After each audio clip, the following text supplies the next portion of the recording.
मुकुंदनगर भागात टोळक्याच्या मारहाणीत जखमी झालेल्या धीरज परदेशी या युवकाचा रविवारी मृत्यू झाला.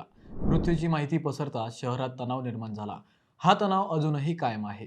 सकल हिंदू समाजाने शहर बंदची हाक दिली. पालिका कर्मचारी युनियननेही काम बंद आंदोलन सुरू केले. विशेष म्हणजे शहरातूनही या बंदला उत्स्फूर्त प्रतिसाद मिळतोय. आता ही सगळी परिस्थिती नगर पोलिसांनी योग्य रीतीने हाताळली आहे. आतापर्यंत 6 जणांना अटक झाली. तपासही अगदी योग्य दिशेने सुरू असल्याचं पोलिसांकडून सांगितलं जाते. परंतु या घटनेनंतर काही प्रश्न समाज माध्यमांवर उमटू लागले आहेत. आमदार संग्राम जगताप यांनीही या प्रकरणात पोलिसांकडून दिशाभूल केली जात असल्याचा आरोप केलाय. त्यामुळे वातावरण तणावपूर्ण बनलंय. नेमकं काय चाललंय नगरमध्ये, हाच विषय आज आपण समजून घेणार आहोत. नमस्कार, आपण पाहत आहात अहिल्यानगर लाईव्ह 24 नगरी घडामोडीचं परफेक्ट अनालिसिस. मुकुंदनगर मधील दर्गा दायरा परिसरातील कब्रस्थानजवळ शुक्रवारी महापालिकेकडून काम सुरू होते. पथदिव्यांची दुरुस्ती सुरू होती.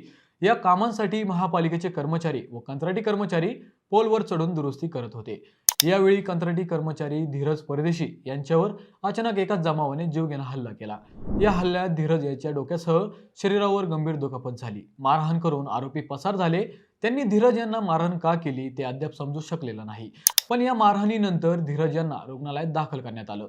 धीरज यांच्यावर 3 दिवस रुग्णालयात उपचार करण्यात आले, पण त्यांची मृत्यूची झुंज अपयशी ठरली. रविवारी त्यांचा उपचारादरम्यान मृत्यू झाला. या घटनेमुळे शहरात संतापाची लाट पसरली. हिंदुत्ववादी संघटना, महापालिका कर्मचारी युनियन, परदेशी कुटुंब हे सगळेच आंदोलनात उतरले. पालिकेच्या कर्मचाऱ्यांनी आरोपींना अटक होईपर्यंत काम बंद आंदोलन पुकारले. हिंदुत्ववादी संघटनांनीही या प्रकरणाला धार्मिक कारण असल्याचा आरोप केला. मृत परदेशी यांच्या पत्नीने प्रसार माध्यमांसमोर काही धक्कादायक आरोप केले. आपला पती भगवाट्याला लावत असल्यानेच त्याच्यावर ठरवून हल्ला झाल्याचा गंभीर आरोप केला. या सगळ्या प्रकारानंतर शहरातील सामाजिक वातावरण ढवळले. पोलिसांनी घटना घडल्याबरोबर काही तासात मुख्य संशयित आरोपी महापालिकेचा वायरमन युनुस शेखला ताब्यात घेतले. त्यानंतर तांत्रिक विश्लेषणाच्या आधारे हल्ल्यातील आरोपी थेट हैदराबादला गेल्याचं तपासात समोर आलं. त्यानंतर हैदराबाद पोलिसांच्या मदतीने स्थानिक गुन्हे शाखेच्या पथकानं मुख्य आरोपी असलेल्या मुस्तकीम सय्यद, मेहराज सय्यद आणि सिराज सय्यद या तिघांना हैदराबादच्या खैरताबाद परिसरातून ताब्यात घेतलं. आता या आरोपींना एवढ्या तातडीने नगरबाहेर कोणी काढलं आणि ते संभाजीनगरहून हैदराबादला कसे पोहोचले, आता याचा तपास सुरू झाला आहे. त्यात ख्वाजा मिया उर्फ अक्रम याकूब सय्यद वय 52 वर्षे राहणार आलमगीर आणि वसीम रहीम सय्यद वय 47 वर्षे राहणार वाबळे कॉलनी फकीरवाडा मुकुंदनगर यांनी आरोपींना हैदराबादला पळून जाण्यास मदत केल्याचे तपासात समोर आलं. त्यानंतर पोलिसांनी या दोघांनाही ताब्यात घेतलं.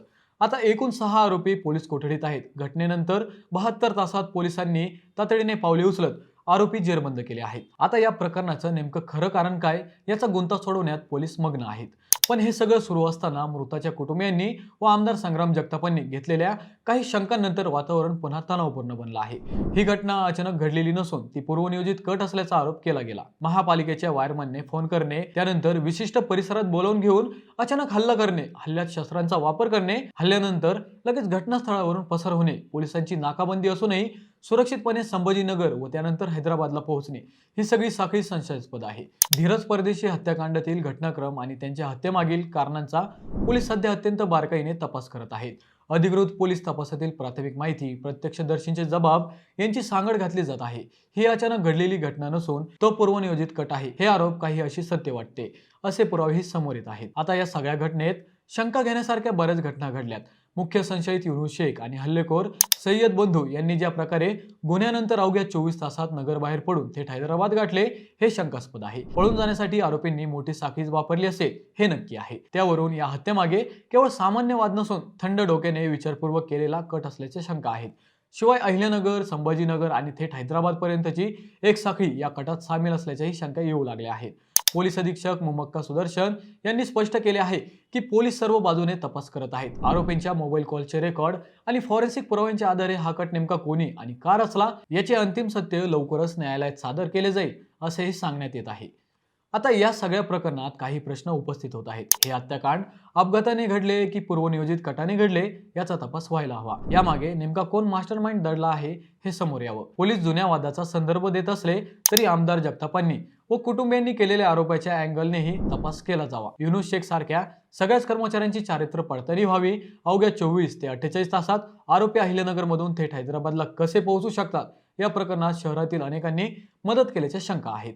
त्यामुळे सगळी साखळी शोधली जावी. अहिल्यानगर, संभाजीनगर, हैदराबाद येथील सर्व आरोपी ताब्यात घेऊन त्यांची संपूर्ण चौकशी व्हावी. काही आंतरराज्य नेटवर्क कार्यरत आहेत का, अजून कोणत्या घटना घडवण्याचा काही प्लॅन होता का, हेही तपासात समोर यायला हवं. मित्रांनो, तुम्हाला या विषयावर काय वाटतं हे आम्हाला कमेंट करून नक्की कळवा. शिवाय व्हिडिओ आवडला असेल तर या चॅनलला सबस्क्राईब करून व्हिडिओला लाईक करायला विसरू नका. पुन्हा भेटू नव्या विषयावर. तोपर्यंत धन्यवाद.